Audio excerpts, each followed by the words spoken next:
برا بن عازب رضی اللہ تعالیٰ عنہ روایت کرتے ہیں، رسول اللہ صلی اللہ علیہ وآلہ وسلم نے فرمایا کہ جب تم اپنے بستر پر لیٹنے آؤ تو اس طرح وضو کرو جس طرح نماز کے لیے کرتے ہو، پھر داہنی کروٹ پر لیٹ کر یوں کہو: اللہم اسلمت وجہی الیک وفوضت امری الیک والجأت ظہری الیک رغبۃ ورہبۃ الیک لا ملجأ ولا منج منک الا الیک اللہم آمنت بکتابک الذی انزلت وبنبیک الذی ارسلت۔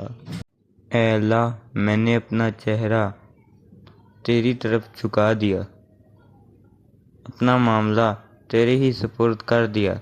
میں نے تیرے ثواب کی توقع اور تیرے عذاب کے ڈر سے تجھے ہی پشت بنا لیا۔ تیرے سوا کہیں پناہ اور نجات کی جگہ نہیں۔ اے اللہ، جو کتاب تو نے نازل کی میں اس پر ایمان لایا، جو نبی تو نے بھیجا میں اس پر ایمان لایا۔ تو اگر اس حالت میں اسی رات مر گیا تو فطرت پر مرے گا، اور اس دعا کو سب باتوں کے آخر میں پڑھ۔ براء رضی اللہ تعالیٰ عنہ کہتے ہیں کہ میں نے رسول اللہ صلی اللہ علیہ وآلہ وسلم کے سامنے اس دعا کو دوبارہ پڑھا۔ جب میں اللہم آمنت بکتابک الذی انزلت پر پہنچا تو میں نے ورسولک کا لفظ کہہ دیا۔